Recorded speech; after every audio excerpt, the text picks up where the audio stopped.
Texas boxing scene here with the 2008 LSU national champion, Jarvis Jones. Champ, it's good to have you on. How's it going? And, tell us what you got going on. Nothing much, man. Just boxing is a new sport, and we just living to be better every day. And so we just trying to be the best me I can be. I want to get into how training for a fight compares to training and practice with Stoops and Les Miles and all that. But first, obviously 2008 national champion LSU Tiger. Talk a little bit about that team. That was a famous team. Matt Flynn was the quarterback and had Brandon LaFell, Trindon Holliday, Glenn Ducey, Calvin Shepard. Talk about all the great players on that team and just a little bit about the experience on being on that great LSU team. Man, it was that was an eye opener. Be it from Texas and stuff like that, and going to LSU, one of the top programs in the school. I was recruited by Nick Saban at one point, but then Les Miles had ended up taking over the job, and then I ended up start talking to him. We had some big players and stuff like that on the team. When I got there, I was a freshman. I think I was probably about 285 at the time. And then I remember one of my first practices, I had to do one-on-ones against Tyson Jackson. And Tyson Jackson was like 295, 6'7". And I'm like, deer in the headlights, but it's like, hey, shoot, he's looking eye to eye to me. We got to show him we came out here to play some ball and stuff. But it was some good battles. It was some good competitors on that team on both sides of the ball. And I got to see that, you may be. I got to see it firsthand that you may be the guy where you're from, but in college, everybody's that guy. Everybody was that guy, and LSU kind of opened my eyes to that. Yeah, and I want to talk to you because I played college baseball. I know what you're talking about, right? You go to LSU, which is one of the top 2 or 3 programs every single year. You go in there, and is it like a rude awakening? Like all your life you were the best athlete on the field, and now you're just you're in there with bigger, stronger guys. Like is it a lot to take? Like that Well, it was. Being 6'7" and stuff like that in high school, I could say I was one of the bigger guys and stuff. So you had, I had been used to being opposed different sizes from, short, wide to tall, skinny, or tall, thick and stuff. But when I got to LSU, you could tell everybody was built the same as me. Everybody was thick. Everybody had tree trunks for legs. Everybody was throwing up 400 pounds, things that we would geek at in high school. These dudes were doing it on the regular. Like I say, it was total deer in the headlight moment. So you obviously transition well. LSU goes on that year. They lose 2 games in the regular season. You're the first national champion to lose 2 games in the season. When you lost the second game, was we guys down thinking, it's still a good season, but we're not gonna win a national championship. But what was like the sentiment in the locker room? They were both triple overtime losses. They were triple overtime. But it was one of those situations where somebody needed to lose or somebody needed to win, and the game was going. Once we had finished our game, it was a game going on, and we was like, okay, if they lose, then we got a good chance to play SEC. If we win the SEC, then we probably get in the Natty, and that was the situation. So I remember after we was watching another team to see if they would win or lose, to see where our position was going to be as far as for the national championship that year. So you end up getting into the national championship. You play Ohio State. You go in a 5-point favorite, despite being having 2 losses, which kind of shows the dominance of the SEC, right? You lose 2 SEC games, and you're still a 5-point favorite. And Ohio State had a good team, but was it like once you got through the SEC championship game, did you kind of know that you were going to beat Ohio State? Like whoever comes out of the SEC is the best team. No, and that was one of the things about LSU. It taught some leadership stuff there. The guys there, they didn't take OSU lightly. They didn't take OSU lightly. And the thing about it is we had already experienced losing. So that was one of the good things of being the first two-time, like you say, two-time lost national champion.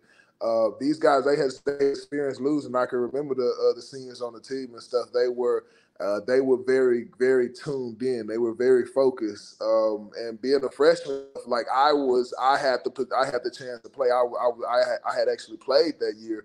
I was a true freshman. I didn't redshirt my freshman year coming out. So I was in the same, meeting and stuff like that with them. And we had to be locked in so much because we knew that we barely got here. So we know we the better team. Let's go ahead and go out and show them that.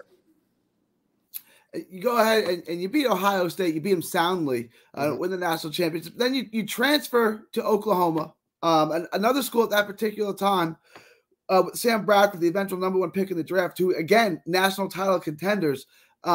Bradford has trouble staying healthy in 08. Well, 08 he did. In 09 he got injured again, right? The transfer to Oklahoma, what was that like? You're going from Miles to Stoops. What was the difference in the coaching style, and what was the difference in being with those two different powerhouse schools?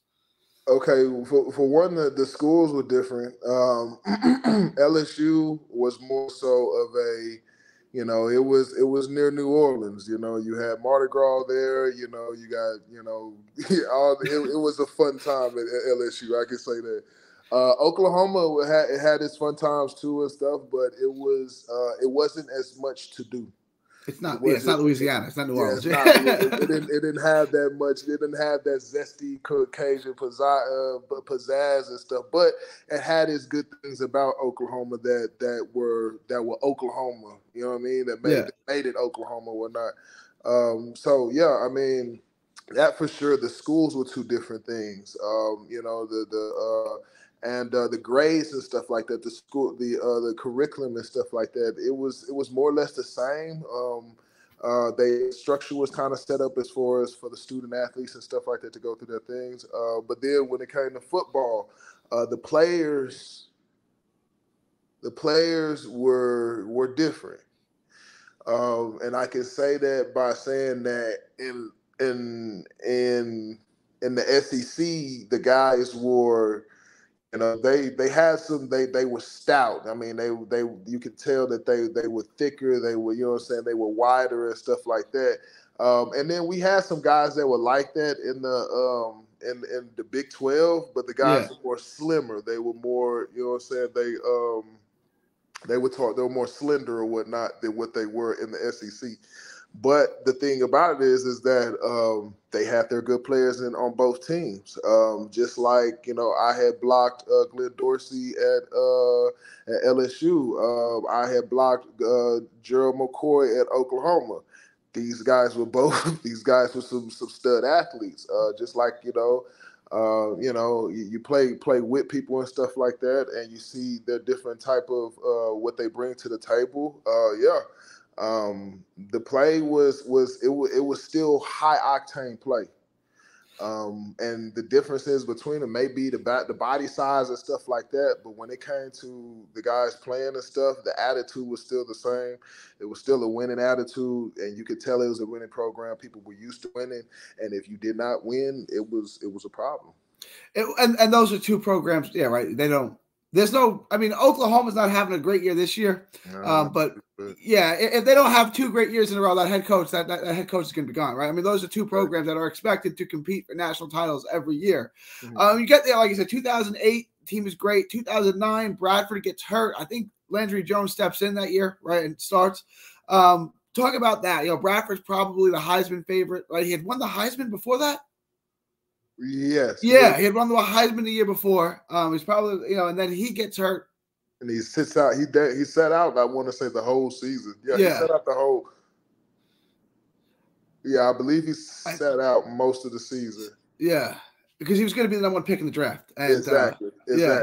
And I think that's what it was. Him going into the draft, they was wondering if he still had it after he sat out the whole season or so like that. But yeah, it was. Yeah, I'm sorry. What was your question on that one again? I mean, when Bradford goes down and Jones steps in. I mean, again, 2009, you're expected to compete for a national title. Was it disappointing? Was it like, a stomach punch? Like, oh man, Bradford's out and now the season's shot? Or what was that like when Bradford goes down in 09? It was. I mean, yeah, and that's the thing, when a guy, decides to stay instead of going into the NFL and stuff like that. That's kind of alert to the other guys on the team that are the young guys or the young people coming up. It's like, hey, we got the potential to play with a Heisman Trophy. We can repeat, or we can go to the Natty, or we can do some big things this year because we got somebody that is talented enough to deliver the ball. When Sam Bradford went down, you can tell it had some effect to it. We didn't think that it was going to be that way all year. Yeah. But I mean, as a team, I mean, you can't really, that's one thing about football is, it's gonna be the next man up, and we gotta have faith in who's there, especially being an O lineman. You can't really show that that we trust in this guy more than this guy, because we need Landry Jones to deliver the ball just like Sam Bradford, and maybe he has that it factor, but he hasn't been given that shot. So we're gonna try to block as best as we can and stuff like that. Now, the season it didn't go as well as we probably wanted and stuff like that, but we did make a bowl game and stuff, and we were able to, I think, beat Texas. You did, right? And so it was. I wanted to ask you about that. Right? You're obviously a Texas guy. You said you're born in Austin. You grew up in Houston, and you choose all the neighboring states: Louisiana, Oklahoma. I know someone. Texas A&M, Baylor, TCU, someone from Texas recruited you. I know that for sure. Yeah. Why not stay in Texas? Why did you want to, again, LSU and Oklahoma are great programs, so I understand why, but why not stay in Texas? I mean, I was real big on A&M. I really wanted to go to A&M, but I figured that it was too close to home. It being 2 hours down the road, I just thought that was a hop and skip for any things that I was trying to get away from. So Texas A&M, it was a good school and stuff like that. And now I see the benefits after I've come back to Texas to see like how Texas A&M and their alumni is so strong down here. In Texas, that was the Mac Brown era. They had offered me, and I went down on the visit with all the offers and all the recruits and stuff, and it was one of those. Hey, if you don't accept right now, then we're gonna pull your scholarship. We you know what I'm saying, and that was my first visit. It was my first visit. I've heard Texas try to strong on people, especially in the Mac Brown era before, and a lot of people. I just want to be a Longhorn, so I'll take it. A lot of people like you. I mean, why are you trying to hard sell me like this? Yeah. I mean, at the same time, though, I can't get mad at it because they were just, they just came off of Vince Young winning national championship. Yep. They just came off of Colt McCoy, you know what I'm saying, taking them a nice little distance and stuff, or doing some big things. So, right there at that time, Texas was hot. So, and then the guy being from Texas, most of the guys that got scholarship were the top guys in the nation. Yeah. I know for sure that I was on that visit with multiple guys that played in the NFL, and and some that are still playing. So, they did. They was like, hey, if you don't commit now, then we're gonna pull your scholarship. And I was kind of like, I want to take my visits. Yeah, that's certainly understandable. You end up, at that point, it was still Nick Saban that was recruiting you in 2007 to go to LSU. It was. I want to say this was like when I first got recruited, my sophomore, junior year. Yeah. That was with Saban. That's when I was, getting letters from Saban, and you would see some things handwritten and stuff like that. And then he even made a visit out one time. But then after that, it changed. My senior year changed to Les Miles. And obviously, it works out for you at LSU. It works out for you in Oklahoma. Let me ask you this. I'm going to put you on the spot a little bit. Matt Flynn, Sam Bradford, Landry Jones. Who's the best of those three quarterbacks? Wow. They all good players. They all have their attributes. Of course, the guy that wins the most and stuff. I like Matt Flynn. Um, yeah, he was the quarterback when I was a younger guy. You would look up to that guy, and Sam Bradford was cool. He was the more mellow tone guy, Yeah. and then Landry Jones, he was my guy too because we came in the same class and stuff. So as far as like playing wise, Sam Bradford had the arm, Matt Flynn had the heart, and Landry Jones had the work ethic and constant wanting to get better. So you got to play, with a ton of talent in those 3 years. Like you said, you manned up with a lot of good people in practice, right? And at that time, obviously the SEC is always the best conference in football, but at that time too, 2009, 2010, the especially 2009, the Big 12 was loaded, right? I mean, they all had offensive superpower teams. Your Texas Tech, Oklahoma State, like even Missouri, the Chase Daniel era, they were scoring a ton of points. Like everybody was scoring a ton of points. So, I mean, you played the two premier conferences at that time. So then after 2011, you go to the Canadian Football League. You play for Winnipeg, the Winnipeg Blue Bombers. Mm-hmm. Talk about playing football in Canada and what was that like? It took me a little stint. I had a little practice. I had practice roster didn't stick, and then I had a preseason that didn't stick. So I had a little time in the NFL, but nothing where I made an active roster. And then after that, I think I was playing arena football, and I got a Okay. call. I got a call from a Canadian team, and they said to come up. And they wanted to try for me to have a tryout, but when I got the call, it was kind of like, now they gonna call you up. They calling to say it's a tryout, but Jarvis, they ain't got nobody else. Like if you don't play, if you don't play, they don't have a left tackle. So like this is the deal, like what you want, type thing. So yeah, it was cool though. So I mean, the level of are most of the guys, I'm guessing, from big time U.S. schools, like play a lot of SEC guys, Big 12 guys, or the guys like that, or are they mostly guys from Canada? Or I mean, who's on the roster? It's mixed. I mean, and they have something that's called a ratio up there. Okay. So many Canadian guys have to be on the field. Okay. So when it comes to starting and stuff like that, so many Canadians have to start. And so it keeps the Canadian football players with their own league and stuff. But at the same time, it does diminish some of the players that I think that are better. But that's the rules, and you got to play by them. So you finish up in 2017, right? In Canadian football, is that about right? 2018, I believe. 2018. I did three seasons. Okay. And talk to us now how you transitioned into boxing and how you got into boxing. Was it something you're always interested in, or how did you get into boxing?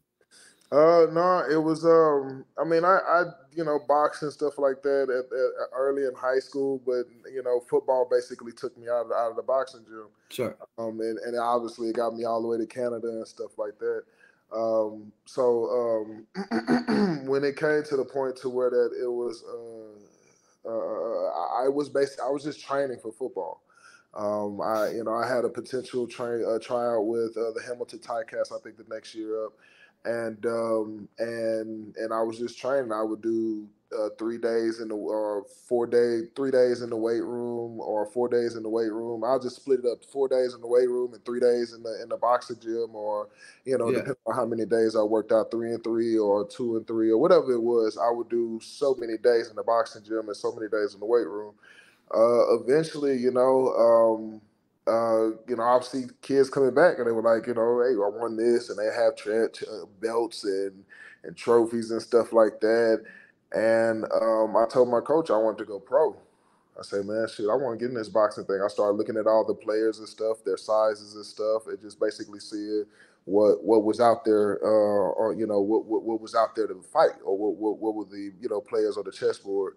And I was seeing that, I was like, oh, okay, this guy's a little shorter. Oh, okay, this guy we wouldn't would, and I start sizing them up, basically comparing their size of what they had or filed and stuff like that. I was like, okay, well, it looked like I may have a little size in this boxing thing. So, yeah, eventually it just guys kept on coming in for fights, and then I was like, I want to go boxing, and then I want to go pro, and then my coach was like, nah, let's go amateur. It's no sense of going pro because you need some things you got to learn and stuff like that before you go into that professional level. And yeah, he was right. He was right. And I started my amateur stuff like that there, and I did pretty good. So talking about that, right? So you play SEC football, you win a national championship, you go to Oklahoma, and you play Canadian football professionally. What's it like, kind of starting over in boxing, like as the new guy, starting working yourself up from the bottom? What's that like if you've had all this success in football? Well, I mean, the success in football, it came with just me just wanting to be a better guy. I think I said that at the beginning. I'm always trying to, be better, be the best at what I can, get my, certificate, whatever I do. I try to, make sure that I put my all into it and stuff. So when it came to, choosing boxing and stuff like that, it was a no-brainer. I was off. I wasn't doing anything. I was working out, but I was gaining weight. I think I was probably about 320 or something like that. And I'm sitting around. I'm working out, but they're not like it's snow, so they're inside. You can't really run like you can back in Texas. So everything is kind of it's a compact workout. So it's more so now we're just lifting and things like that. But yeah, when it came down to it, as far as the switching over to boxing and stuff, it's just it was just the right call. It was time for me to start being disciplined in my life, and I thought boxing would bring that to it, and it did. So you make your first amateur fight. It's 2018, I think. Right? Is that about right? What's going on in your head? Right? Your first amateur fight. What's that like? Talk us through. Your first couple of fights there, and what that experience is like. I'm telling everybody that I was gonna box and stuff. It was cool. A lot of people on board. A lot of people supported me and stuff, but everybody wanted me to knock them out. That's the thing. It's not that easy, is it? Yeah, and then you learn that 3 minutes when you start boxing, 3 minutes is a long time. But that's when you start. But as you get go later on, you get used to it. But yeah, those 3 minutes was a long time. And then it was just go out and hey, let's try to take them out. And you can tell in my first fight, I was aggressive. I was throwing, a lot. Guy, he was moving out the way, but he stood there, fought and stuff like that. But yeah, it was basically, try to take him out and stuff. But yeah, now that's not the game plan and stuff. So obviously, world-class athlete, 6'7", obviously offensive lineman, strong as hell. Did you have success right away? Were you pretty good? Like, did you pick it up pretty quickly, or was there a big learning experience? No, I can say pretty, when it came to provincials or the state, I had won the state. I even won Saskatchewan Golden Gloves and stuff like that. When I got into it, it came. The people that were there, they my athleticism was a little bit too much for them. Yeah. I was already, like you say, in shape, or I had some type of training experience, and then being off as a line, I'm already dealing hand-to-hand combat for 15 years. So getting into boxing now is just turned from pushing into punching and punching it right. So talk us through a little bit of success of your amateur career, how many amateur fights did you have, and then how did you decide, okay, now's the right time, now I'm going to turn pro? It was a transition. I was living in Canada for a good little minute, and being in Canada, it was a different lifestyle and stuff. So I started boxing out there, and I thought that I would eventually stay out there and go pro. But then boxing was doing good. I think I had went to the national tournament, to the national qualifier, but in Canada, won in Canada. It was in Montreal. I ended up losing in the first round of it. That was my I think my first or second, first loss or whatever. But I had up until then, I think I had like 10 or 12 fights. I was undefeated and just lost in the national tournament or whatnot. It was cool, but I thought that I would stay out there in Canada, but COVID happened. When COVID happened, it was where do we go from here? Yeah. Things in Canada and stuff like that has shifted as far as my employment and things, and being up there, it wasn't as stable as what it was back home. So I had to make the decision to either stay in Canada or to go back home. But the thing I knew that I had is one, I was a college graduate, and two, I knew I was boxing. I knew I hadn't turned pro yet. So I knew I can probably find a job and stuff like that back home, and being away from a while, that's exactly what it was when I came back. Able to pick up the things like that get the bearings going. And once I started boxing here, I want to say about my second or third amateur fight, I was sparring FA Ajaba. So you're back in Houston then, right? Okay, because after COVID, that's Houston right now. The boxing scene, use like I said, FA. You got Plex Gym, you got Main Street Gym, the Charlo brother, Flores, Regis Pro Grader. You got so many world class fighters out there. You're in the right spot, for sparring and boxing. Mm-hmm. So I mean that worked out perfectly. And what's that like? You said you get back and now you're sparring with F.A. Ajagbe, who is one of the premier heavyweight prospects at that time. Mm-hmm. Mm-hmm. Yeah, he's a good competitor and stuff like that. I mean, it just let me know that and then after sparring with us, let me know, hey, I'm hanging with the pro guys, like I'm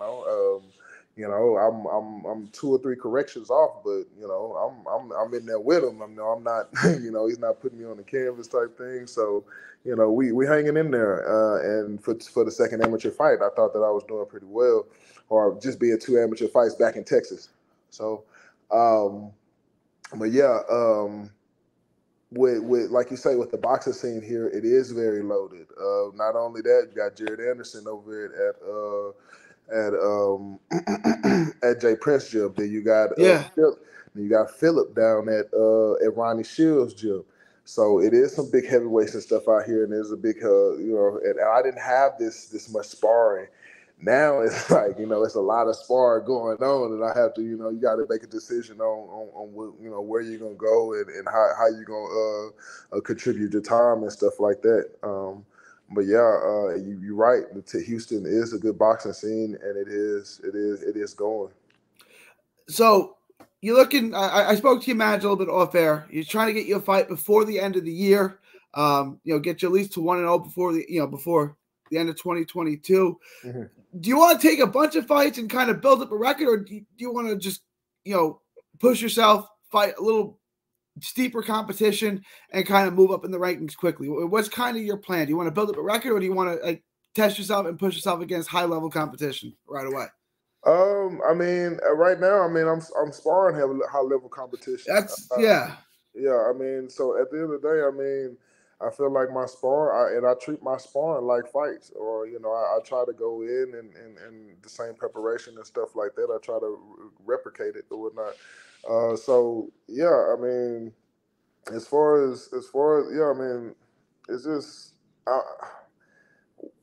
what's coming was I mean, however it happens, you know what I'm saying? I'm taking all smoke. If we find something, this month, next month, and the next month after that, and it's good fights, I'm gonna take them. I'm not running from nothing. I mean, when I got back to Houston, I fought 17 times in 2021. Yeah. So I was busy, and we talk about tournaments and stuff like that. So I mean, if we talk about fighting, I can definitely do that multiple times. But I mean, whoever comes across my table, me and my team gonna look at it and we'll make a decision on it. First time you stepped in the ring, was it love at first sight? Did you know, all right, this is what I'm going to do? Was there love and a passion for it right away? It was a passion. I mean, I had been fighting for a while, so it's good to be able to do it Yeah. Boxing ring and stuff like that for sure. Who fights you? I'm seriously, like you're 6'7", 320, world class athlete. I mean, people want to fight you, like Well, I mean, I wasn't always this big, during the upbringing had some challenges and stuff like that, and being where I'm from, they wanted to make sure you was durable. That's for sure. So just like where I come from, you'd be the guy I want to be friends with just in case the fight goes down. I want to be friends with this guy. Sometimes it goes like this. Sometimes not. Sometimes I'm the guy like, hey, if you beat him, ain't nobody gonna mess with you if you beat him. Right. That's true too. Some people thinking like that, and sometimes that's the mindset where I was at. So yeah, I mean, but at the same time, I mean, as you get older and stuff, I fight. I try to de-escalate stuff. I don't, none of that no more. So we try to fight. We fight in the boxing ring, and we try to do it where we can get something for it. Get something for being a good fighter. Yeah. So, like I said, spoke to your manager. He's trying to get you something before the end of this year. 10-ounce gloves. We want to see some knockouts from you. You'll let us know when you have an official date and where it's at. Oh yeah, for sure. It's always some stuff up in the working. Nothing ever said anything solid and stuff. But I know I got a good team. I got some good guys working and stuff like that. And we gonna stay ready for whenever and whoever it is. 2008 national champion LSU Tiger Jarvis Jones.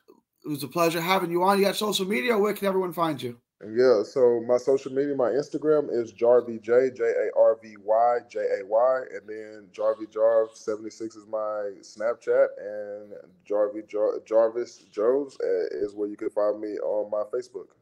All right. God bless. Thank you for your time, champ. It was an honor to have you on. I appreciate your time. All right, man. I'll see y'all. Peace.